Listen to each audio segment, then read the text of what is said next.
எல்லாருக்கும் வணக்கம்ங்க. இப்போ எல்லா பக்கமும் மழை பெஞ்சிட்ருக்கு. இப்போ கொஞ்சம் 2 நாளாக கொஞ்சம் மழை கம்மியாகிருக்கு.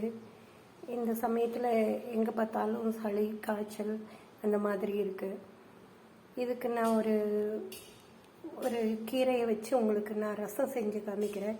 இந்த ரசம் சளி எப்பேற்பட்ட சளியாக இருந்தாலும், நெஞ்சில் சளி கோர்த்துருக்கிறது, நீர் வச்சு சளி பிடிக்கிறது, இல்லை நுரையீரலில் சளி கோர்த்துருக்கிறது, இதுக்கு எல்லாருக்குமே இந்த ரசம் ரொம்ப நல்லா கேட்கும்.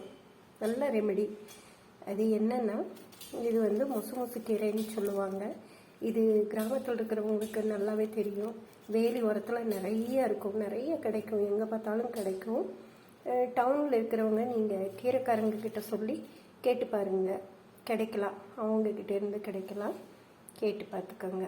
இப்போ இன்றைக்கி இதை வச்சு தான் நான் ஒரு ரசம் வச்சு காமிக்கிறேன். அதுக்கு என்னென்ன வேணும்னா, கொஞ்சம் சின்ன வெங்காயம், பூண்டு ஒரு 2-3 பல் பூண்டு போதும், ஒரு சின்ன நெல்லிக்காய் அளவு புளி, ஒரே ஒரு சிவப்பு மிளகாய், மிளகு நிறைய சேர்த்துக்கலாம், மிளகு, கொஞ்சம் ஜீரகம், இவ்வளவு தான் இதுக்கு வேண்டியது. இதை வச்சு இந்த ரசத்தை நம்ம ப்ரிப்பேர் பண்ணலாம். வாங்க. இதுக்கு முதல்ல நம்ம ஜீரகத்தையும் மிளகையும் ட்ரை ரோஸ்ட் பண்ணிக்கலாம். அதுக்கப்புறமா ஆயில் போட்டு நம்ம ஒன்று ஒன்றா ரோஸ்ட் பண்ணிக்கலாம். இதுக்கு ஒரு டீஸ்பூன், சின்ன ஸ்பூனில் ஒரு ஸ்பூன் சீரகம், ஒரு 2 ஸ்பூன் அளவுக்கு மிளகு நம்ம நிறைய சேர்த்துக்கலாம். இந்த ரசத்துக்கு மிளகு காரம் தான் நல்லது. இது ரெண்டையும் ரோஸ்ட் பண்ணிக்கலாம்.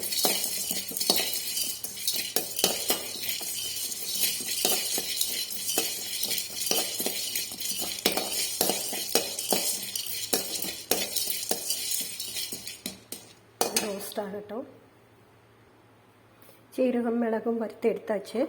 இப்போ தேங்காய் எண்ணெய் போட்டுக்கலாம்.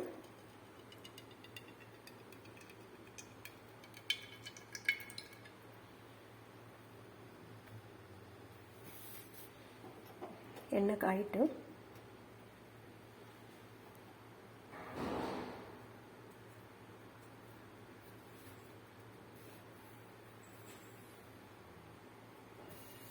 எண்ணெய் சூடேறிடுச்சு. சிவப்பு மிளகாய் சேர்த்துக்கலாம், சின்ன வெங்காயம் சேர்த்துக்கலாம், பூண்டையும் சேர்த்துக்கலாம். கொஞ்சம் நேரம் வதங்கிட்டு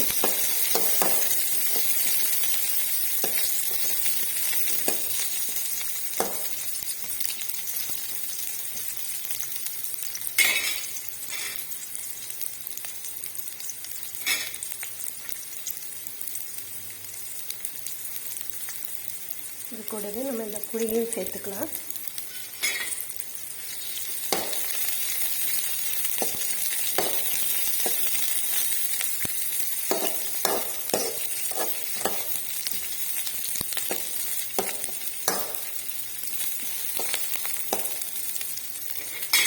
வெங்காயம் புளி எல்லாம் வதங்கிட்டு கொஞ்சம் நேரம்.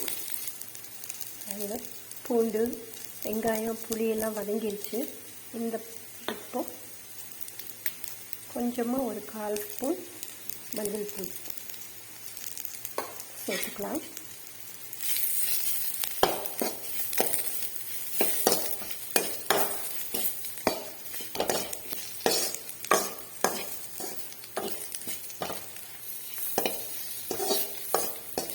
இந்த ரசம் நம்ம அடிக்கடி சேர்த்துட்டு வந்தோம்னா சளி இருமல் எல்லாம் சரியாயிரும்.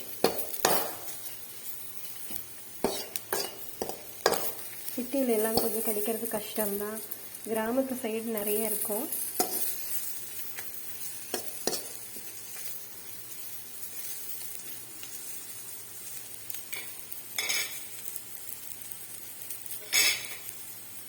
இது வதங்கிருச்சு.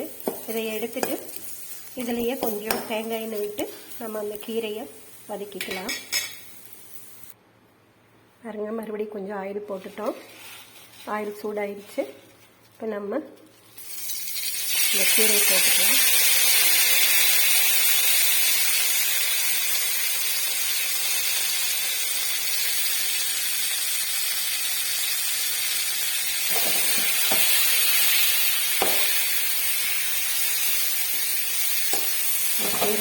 வதக்கிக்கலாம்.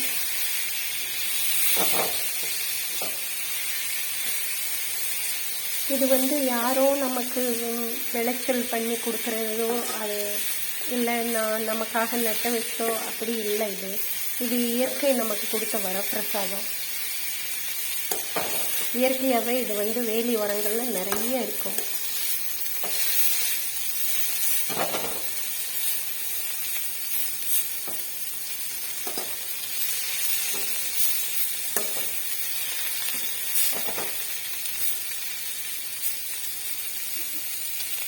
இது மட்டும் இல்லை, இது கூட நாயுருவின்னு ஒரு செடி இருக்கும். அது நிறைய பேருக்கு தெரிஞ்சிருக்கலாம்.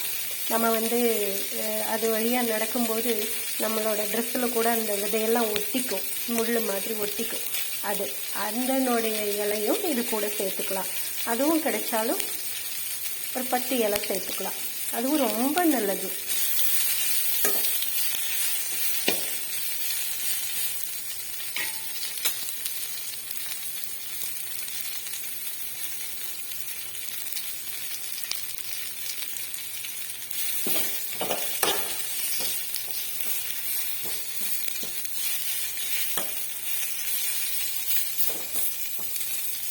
இது கொஞ்சம் நல்லா வதங்கணும். பாருங்கள், நல்லா வதங்கிருச்சு இப்போ கீரை. இப்போ இதையும் ஆற வச்சு நம்ம எல்லாத்தையும் சேர்த்து ஒன்றாவே சேர்த்து அரைச்சிக்கலாம். அரைச்சிட்டு தேவையான அளவுக்கு உப்பு போட்டு, தாளிக்கெல்லாம் வேண்டாம், அப்படியே கடாயில் போட்டு சும்மா ஒரு கொதி வர வரைக்கும் விட்டு எடுத்தால் போதும். ரசம் ரெடி. நம்ம அரைச்சிட்டு வந்துடலாம். பாருங்கள், நான் எல்லாத்தையும் அரைச்சி கலக்கி வச்சுட்டேன். வேறு எதுவும் தாளிக்கெல்லாம் வேண்டாம், சும்மா அப்படியே கடாயில் கலக்கி வச்சா போதும். நான் இப்போ போட்டு அரைச்ச குவான்டிட்டிக்கு 4 டம்ளர் தண்ணி சேர்த்தலாம். இது வந்து சாப்பாட்டுக்கு சாப்பிடலாம், இல்லை அப்படியே சூப்பு மாதிரி கூட குடிக்கலாம். தேவையான அளவு உப்பு போட்டு ஒரு கொதி வந்ததுக்கப்புறமா ஆஃப் பண்ணிடலாம். அவ்வளோதாங்க. இந்த ரசம் வந்து எவ்வளோ நாள்பட்ட சளியும் கரைச்சி கொண்டு வந்துடும். இருமல், காய்ச்சல், சளி இது எல்லாத்துக்குமே இது நல்லா கேட்கும்.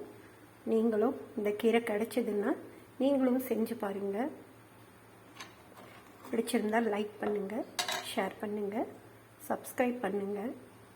வாழ்க வளமுடன்.